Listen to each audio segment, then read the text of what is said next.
to all my dear students. Today I am going to explain you all subject science of class 8. Chapter number 4. The name of the chapter is materials, metals and non-metals. Okay? मतलब धातु और अधातु ये क्या है? पदार्थ हैं। जैसा कि हमने पहले भी पढ़ा हुआ है या फिर हम जानते हैं कि जो मटेरियल्स होते हैं वो कुछ बेसिक यूनिट्स से बने होते हैं जिसको हम एलिमेंट्स कहते हैं। मतलब एलिमेंट्स से मिलकर मटेरियल्स का निर्माण होता है या फिर बनते हैं। जो एलिमेंट्स होते हैं वो कई तरीके के मतलब एक तरीके के एटम से मिलकर बने होते हैं जो कि तो और भी मतलब वो एटम जो होता है वो सिंपलेस्ट फॉर्म में या फिर सिंपलर सब्सटेंस में तोड़ा नहीं जा सकता है। ये एक केमिकल या फिर फिज़िकल मेथड से ही मतलब इसे छोटे फॉर्म में तोड़ा जा सकता है। ठीक है, तो जो एलिमेंट्स होते हैं वो कितने होते हैं? 114 जो है नोन एलिमेंट्स हैं इस समय। Hydrogen, carbon, nitrogen, oxygen, sodium, magnesium, aluminium, phosphorus, sulphur, zinc, silver, gold, mercury और क्लोरीन, ये सब क्या हैं? कुछ कॉमनली जो कि हम जानते हैं इस तरीके के एलिमेंट्स हैं ये।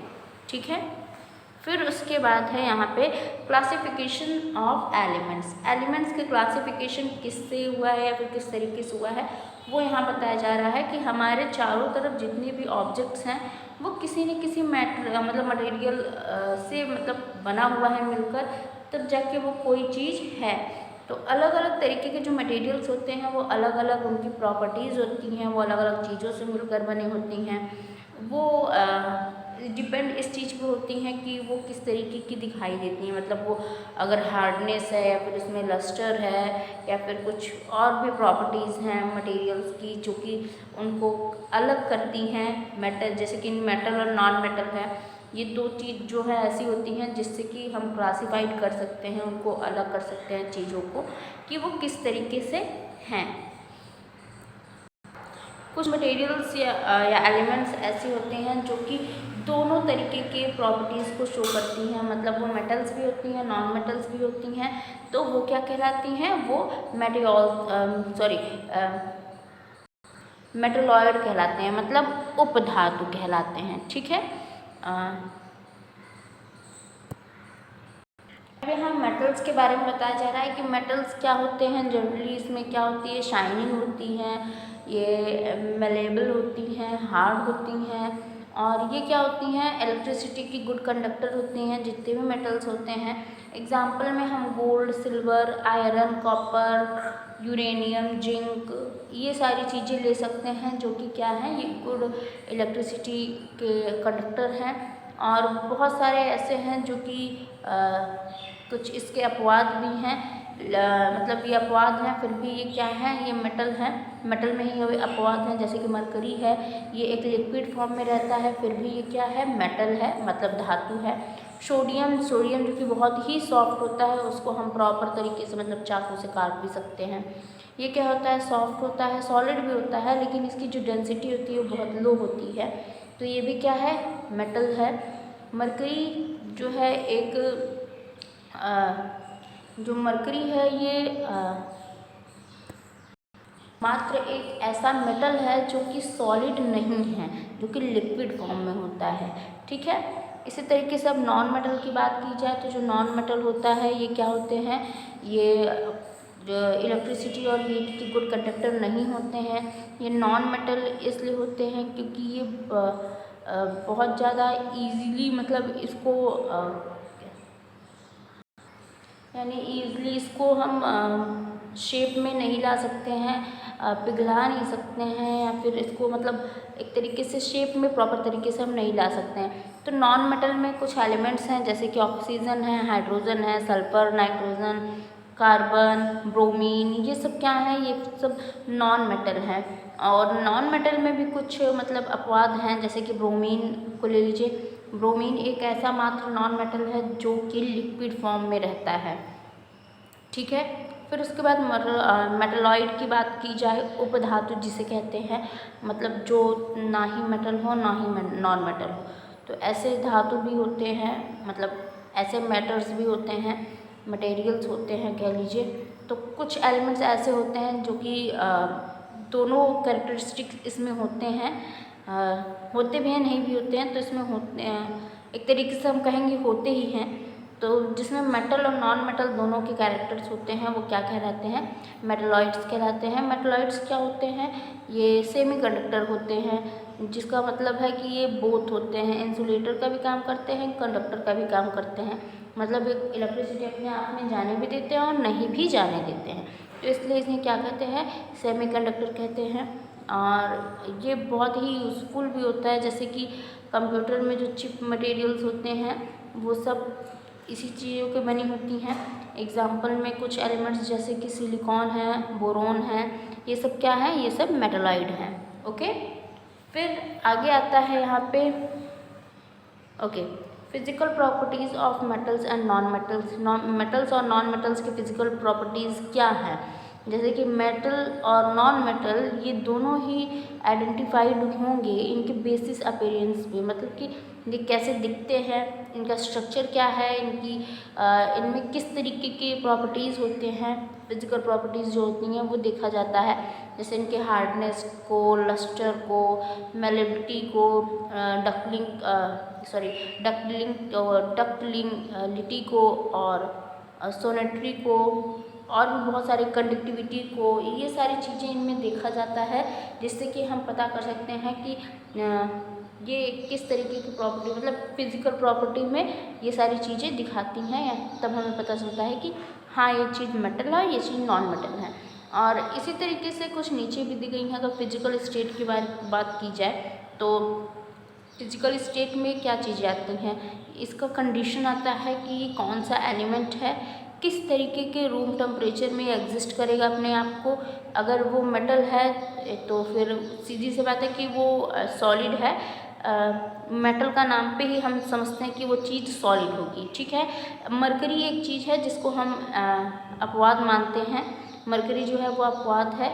और गैलियम भी यहाँ बताया जा रहा है कि गैलियम भी जो है रूम टेम्परेचर पे लिक्विड हो जाता है, तो गैलियम भी एक तरीके का अपवाद है। नॉन मेटल को अगर देखा जाए तो वो जनरली हम क्या सोचते हैं उनसे कि वो जो नॉन मेटल होगा वो या तो सॉलिड होगा या तो वो गैस रूप में होगा रूम टेम्परेचर में। और जो नॉन मेटल होते हैं वो हमेशा जो है वो अगर सॉलिड के रूप में देखा जाए तो हम कार्बन और सल्फर को ले लेते हैं, अगर लिक्विड के रूप में देखा जाए तो वो ब्रोमीन होते हैं, अगर गैस के रूप में देखा जाए तो वो ऑक्सीजन और नाइट्रोजन को हम लेते हैं, मतलब इस रूप में। और इन एलिमेंट्स को हम इस रूप में देखते हैं, ठीक है। स्ट्रेंथ की बात की जाए, अगर स्ट्रेंथ की बात की जाए तो जो मोस्ट मेटल्स होते हैं वो जनरली हार्ड होते हैं, स्ट्रॉन्ग होते हैं। और अगर हम एक्सेप्शन के बारे में सोचते हैं, मतलब अपवादों के बारे में सोचते हैं, तो वो उसमें सोडियम, पोटेशियम, एल्युमिनियम और मैग्नीशियम इन सारी चीज़ों को ले सकते हैं, क्योंकि ये क्या होते हैं, सॉफ्ट होते हैं और बहुत ही ईजिली चाकू से काटे जा सकते हैं। अगर नॉन मेटल की बात की जाए तो ये स्ट्रॉन्ग नहीं होते हैं, ये मेटल जितना स्ट्रॉन्ग होता है उतना ज़्यादा ये स्ट्रॉन्ग नहीं होते हैं।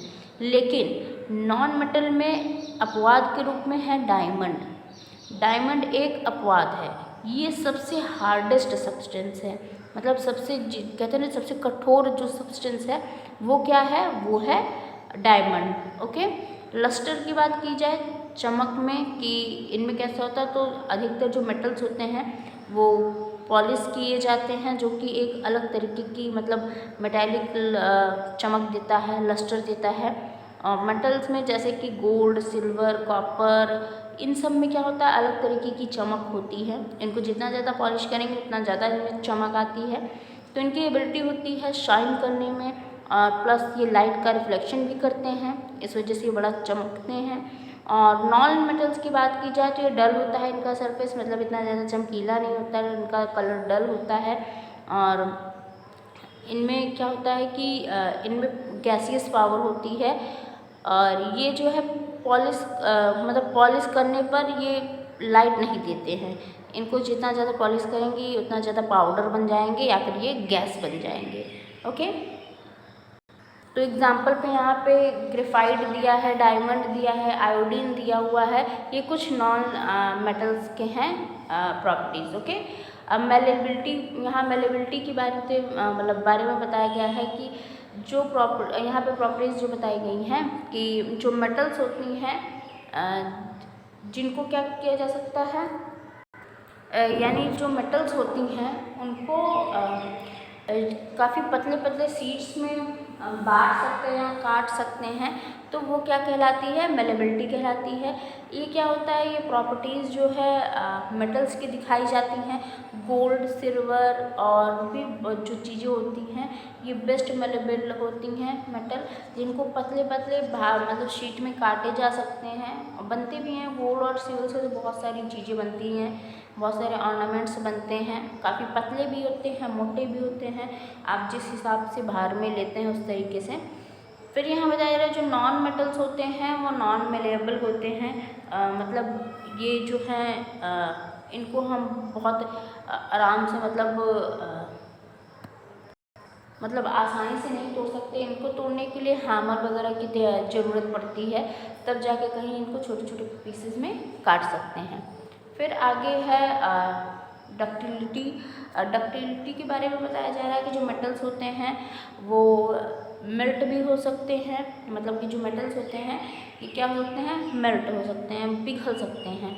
और फिर इससे क्या बना सकते हैं आप, पतला सा वायर भी बना सकते हैं। और ये प्रॉपर्टी जो है, ये मेटल की जो ये प्रॉपर्टी होती है इसको डक्टिलिंग बोलते हैं, सॉरी डक्टिलिटी बोलते हैं। ओके, जैसे गोल्ड, सिल्वर, कॉपर, एल्युमिनियम, ये सब बहुत ही ज़्यादा डक्टाइल होते हैं, डक्टिलिटी शो करते हैं, क्योंकि इन सब चीज़ों को पिघला के आप पतला सा तार या फिर वायर बना सकते हैं। ठीक है। और नॉन मेटल की बात की जाए तो जो नॉन मेटल होते हैं वो नॉन डक्टाइल होते हैं, वो जो है टूट जाते हैं, उनको अगर आप खींचेंगे या स्ट्रेच करेंगे तो वो टूट जाते हैं बहुत आराम से। अब जैसे वुड को ले लीजिए, लकड़ी है, अगर उसको आप पिघलाएंगे तो कभी तो वो पहली बार पिघलेगी नहीं, और पिघलेगी नहीं, आप जितना ज़्यादा उसे हीट देंगे वो उतना ज़्यादा टूट जाएगी। आप उसे खींचेंगे बहुत ज़्यादा हैमरिंग की, या फिर आप चाहें कि उसे लंबा सा हम तार खींच के बना दें तो ऐसा नहीं होगा। ठीक है, तो वो चीज़ यहाँ पे दिखाई जा रही है। अब नेक्स्ट है यहाँ पे सोनोरिटी है। यहाँ पे ये बता रहा है कि कुछ सब्सटेंस ऐसे होते हैं जिनमें साउंड रिंग होती है, मतलब कुछ जो मेटल होते हैं, यहाँ सिर्फ मेटल की यहाँ बताई जा रही है। ठीक है, मतलब मेटल नॉन मेटल दोनों की बताई जा रही है। तो स्टार्टिंग मेटल की बताई जा रही है कि मेटल जितने होते हैं उनमें सोनोरिटी बहुत अच्छे से होती है, मतलब आप थोड़ा भी टच करेंगे तो उसमें से आवाज़ निकलती है। जैसे कि ये टेबल बेंच देख लीजिए, आवाज़ आई ना, ये क्या है, ये मेटल है, आयरन का बना हुआ है। आप इसको जैसे ही खटखट करेंगे वैसे ही आवाज़ आनी शुरू हो जाती है। तो ये क्या है, ये मेटल की खासियत है। अगर हम दूसरे हाथ में देखें, जो वुड होती है, मतलब जो, अब मैं नॉन मेटल में वुड को ले रही हूँ क्योंकि आप स्कूल जाते हैं तो आप बेंचेस पे जिस पे बैठते हैं वो मेटल की भी होती है और नॉन मेटल की भी होती है। तो नॉन मेटल में हम वुड को ले रहे हैं, वुड पे अगर आप खटखट की आवाज़ करेंगे ना तो वो इतना शोर नहीं करेगा, मतलब वो इतना गूंजेगा नहीं, और जो मेटल होगी वो गूंजेगा बहुत तेज। ठीक है, फिर उसके बाद है कंडक्टिविटी। कंडक्टिविटी में आप सब जानते हैं कि जितने भी मेटल्स होते हैं वो गुड कंडक्टर होते हैं, वो हीट के भी गुड कंडक्टर होते हैं और इलेक्ट्रिसिटी के भी गुड कंडक्टर होते हैं, जैसे कि गोल्ड, सिल्वर, कॉपर। और अगर आप अपवाद में देखेंगे तो कुछ ऐसे भी होते हैं जो कि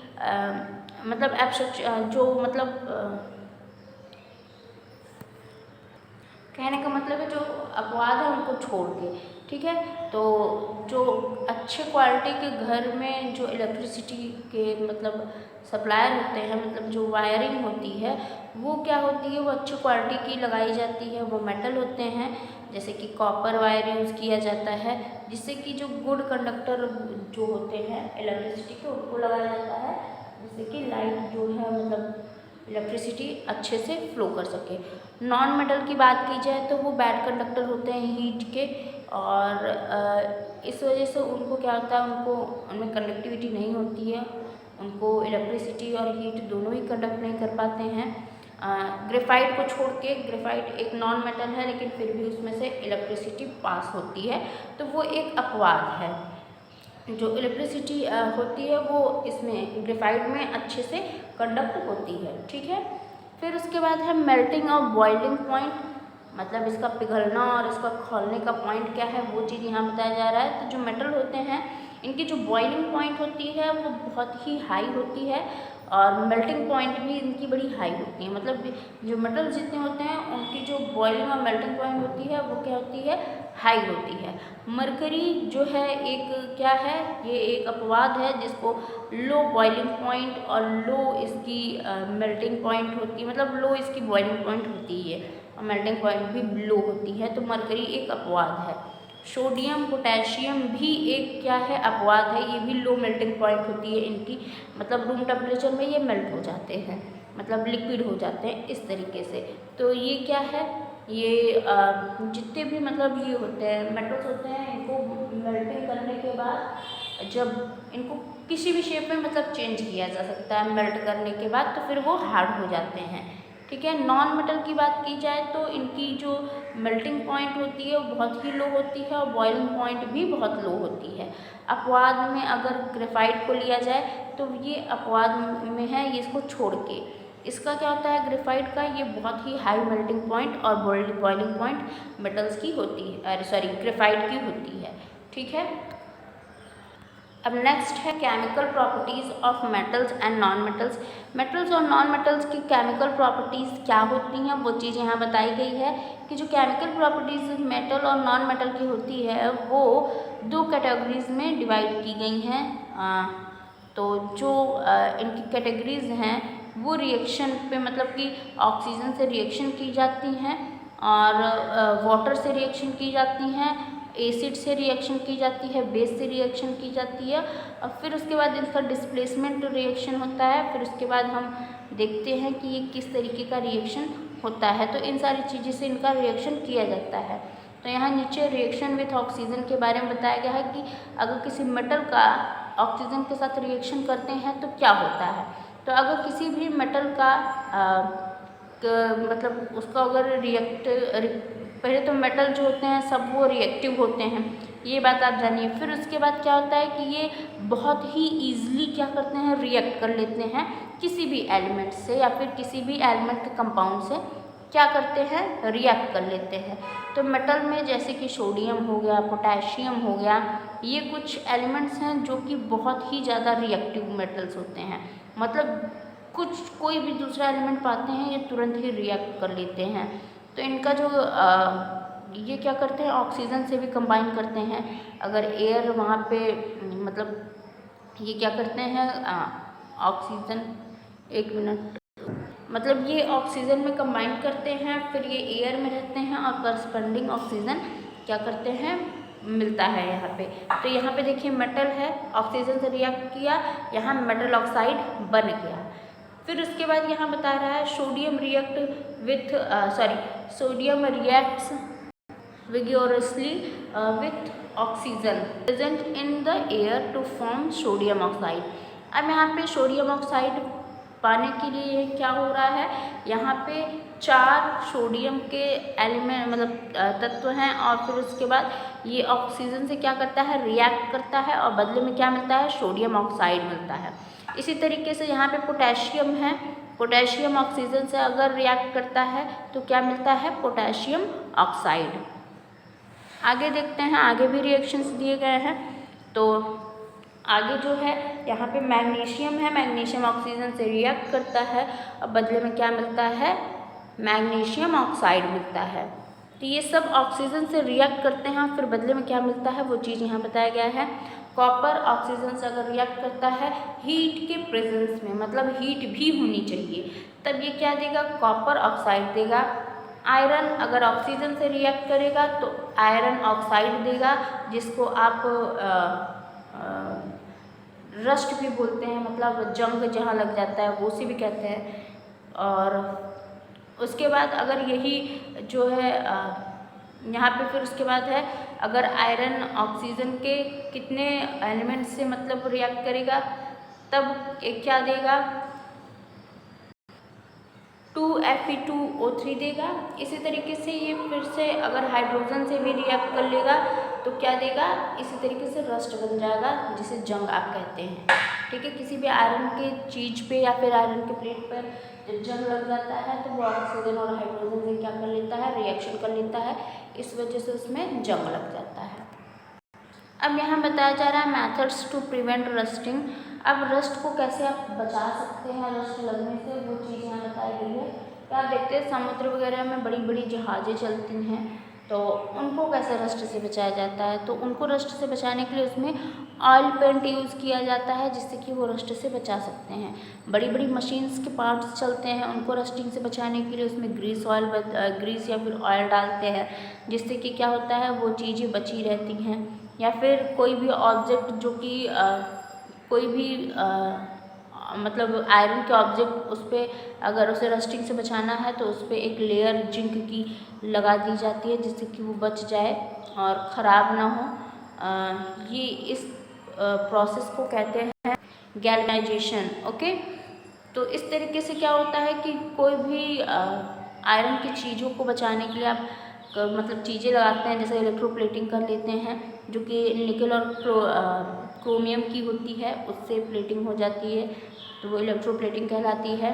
और फिर उसके बाद ऐसे ही बहुत सारे प्लेटिंग कर लेते हैं मतलब दूसरे मेटल से, जो कि रस्टिंग से बचा देता है, जैसे टिन और क्रोमियम की, ये सब क्या होता है रस्टिंग से बचाता है। ठीक है, फिर आगे है reaction with non metal with oxygen. तो यहाँ पे रिएक्शन जो है नॉन मेटल्स का ऑक्सीजन के साथ होता है, तो क्या मिलता है वो चीज़ यहाँ बताया जा रहा है। तो जो नॉन मेटल होता है अगर वो ऑक्सीजन से रिएक्ट करेगा तो नॉन मेटेलिक ऑक्साइड मिलता है। कार्बन अगर ऑक्सीजन से मेटल मतलब रिएक्शन करता है, यहाँ पे सब नॉन मेटल की बात हो रही है, तो वो कार्बन डाइऑक्साइड देता है। अगर सल्फर ऑक्सीजन से रिएक्शन करता है तो सल्फर ऑक्साइड देता है, या फिर सल्फर डाइऑक्साइड भी बोल सकते हैं। ओके, फिर उसके बाद CO2 जो कि H2O से रिएक्ट करता है, मतलब कार्बन डाइऑक्साइड वाटर से करता है तो कार्बोनिक एसिड बनता है। अगर सल्फर ऑक्साइड वाटर से रिएक्ट करता है तो सल्फ्यूरिक एसिड बनता है।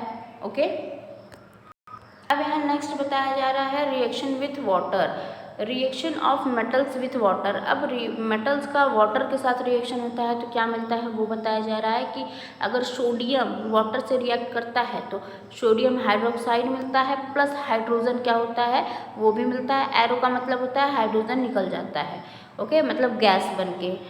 फिर उसके बाद अगर मैग्नीशियम हॉट वाटर से रिएक्ट करता है तो मैग्नीशियम ऑक्साइड मिलता है और हाइड्रोजन गैस बन के उड़ जाता है। ओके, फिर यहाँ बता रहा है reaction of non metal with water. अगर नॉन मेटल वाटर के साथ रिएक्ट करता है तो क्या मिलता है वो भी यहाँ पे सारे रिएक्शंस दिखाए गए हैं। तो यहाँ पे बताया जा रहा है कि जो रिएक्शन है अगर वो डाइल्यूट एसिड से होता है तो फिर क्या होता है, reaction of metals with dilute acid. Okay, मैं यहाँ पे reaction with non metals with water बता रही हूँ कि पहले इसको बता देती हूँ कि जो नॉन मेटल्स होते हैं वो क्या करते हैं, ऑक्साइड बनाते हैं। जितने भी नॉन मेटल्स होते हैं वो ऑक्साइड बनाते हैं जब वो ऑक्सीजन से ऑक्सीजन तो रिएक्ट करते हैं, बट ये वाटर से रिएक्ट नहीं करते हैं। कुछ नॉन मेटल्स होते हैं जैसे फास्फोरस हो गया, जो कि बहुत ही रिएक्टिव होता है, मतलब ये बहुत जल्दी रिएक्ट कर लेता है किसी से। तो ये क्या होते हैं वो they are stored in water, ये वाटर में स्टोर्ड हो जाते हैं।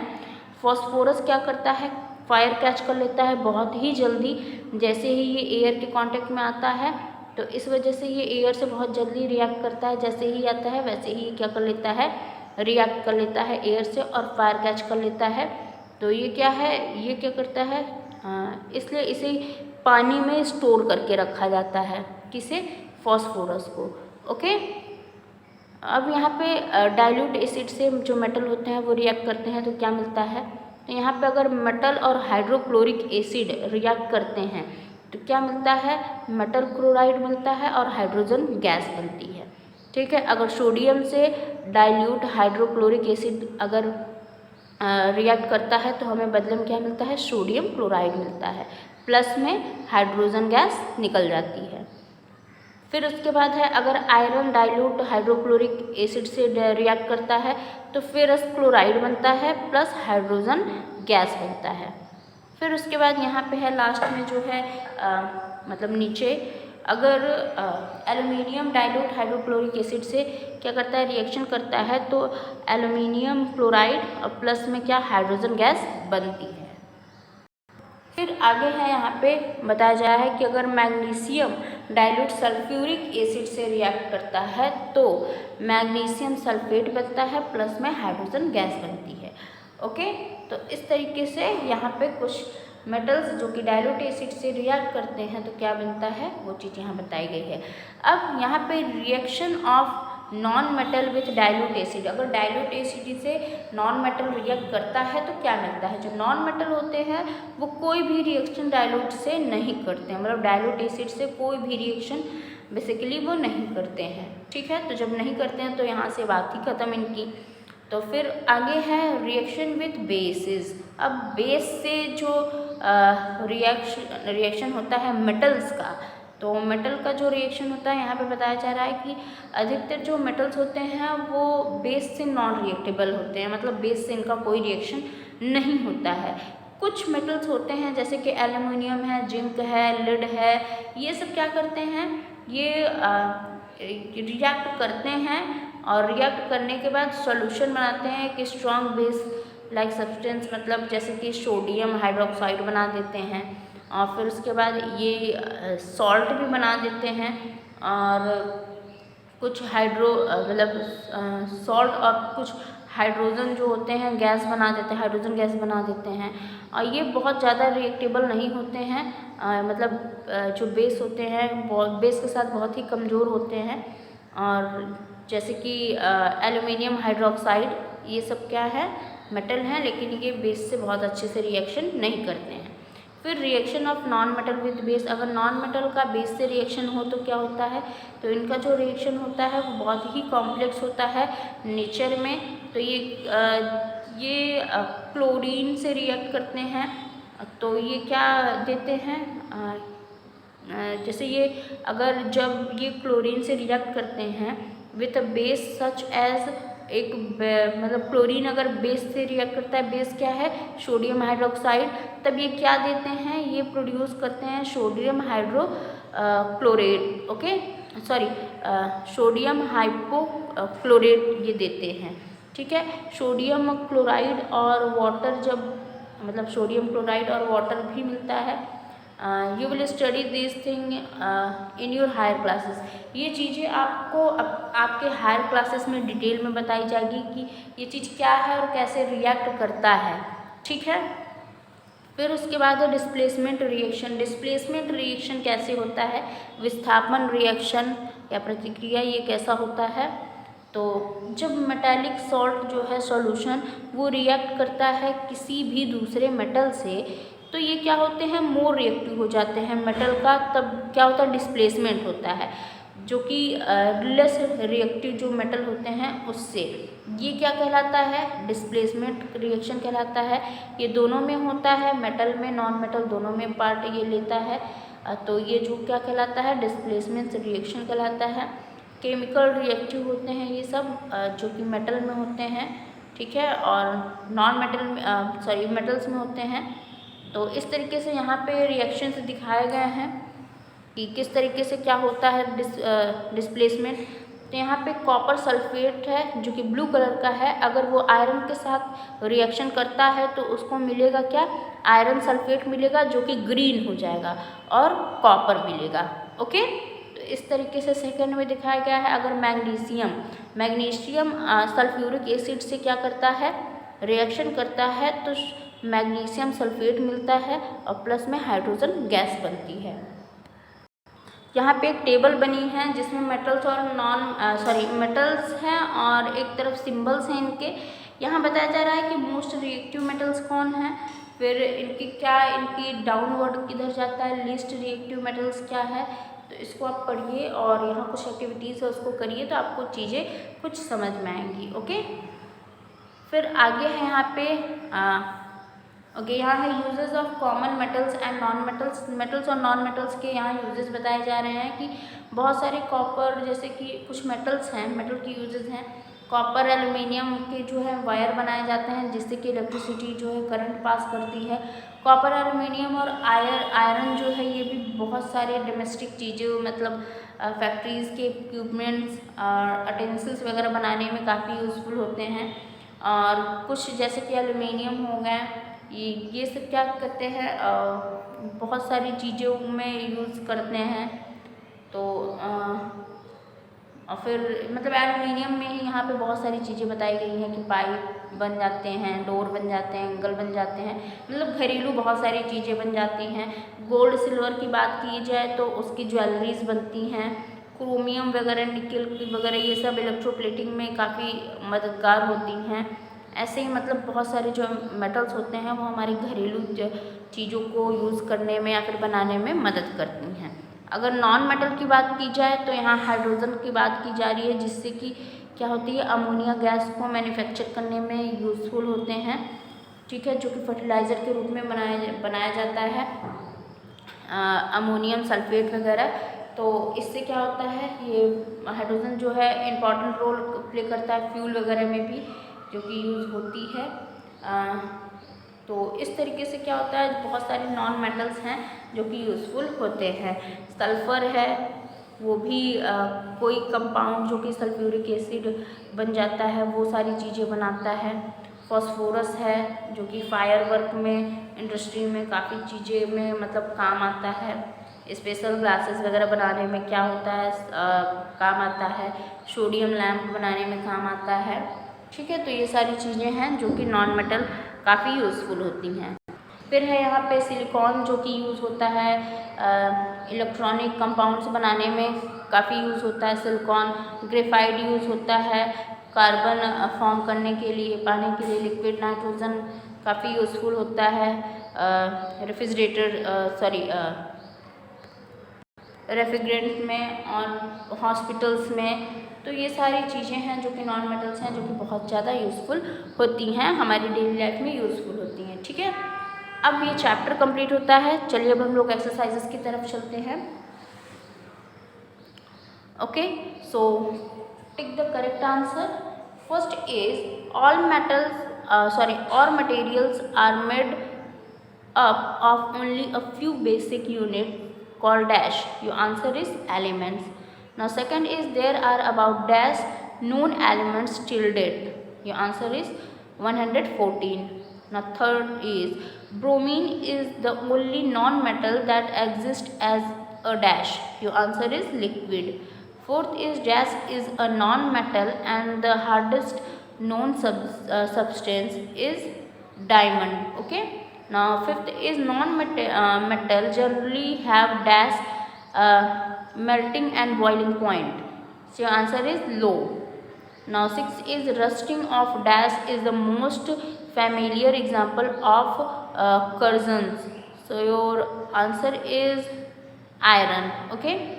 Now seventh is graphite, diamond and iodine is some of the few non-metals that have dash. Your answer is luster. Okay. Now B number is filling the blanks with suitable words. So okay, first is metal are also good conductor of dash. Your answer is electricity. Second is most metals can be polished to give a characteristic dash. Your answer is metallic luster. Now third is gold and silver are the best dash metals. Your answer is malleable. Okay. Fourth is non-metal are brittle. Brittle and they break into pieces of on dash. Your answer is hammering. Now fifth number is good quality household electrical wiring is made from dash wires. Your answer is copper. Sixth is sodium is stored under dash to prevent it from reacting with air. Your answer is kerosene. Now seventh number is preventing rusting of a substance is commonly called dash. Your answer is rust proofing. Okay, rust proofing. Now match the following. First metals it will match in F. Second, non-metal, it will match in D. Third, luster, it will match in G. Fourth is malleability, it will match in B. Fifth, ductility, it will match in A. Sixth is sonorous object, it will match in C. Now seventh is conductivity, it will match in E. Okay. Now true false. First is non-metal are typically brittle and are not easily molded into shape. So your answer is true. Now second is most non-metal can be polished to give a characteristic metallic luster. False. Now third is gold, silver and copper are exception and very bad conductor of heat. False. Now fourth is graphite has very high melting and boiling point. True. Now fifth number is metallic oxides are basic oxide in nature and turn red litmus blue. Your answer is true. Now sixth is non-metal react with oxygen to produce their non-metallic oxide. True. Seventh is non-metal show violent reaction with acids such as sodium and potassium. False. In this way your chapter is completed. You will get all the answers of the questions as your homework. So that's all for today. Thank you so much.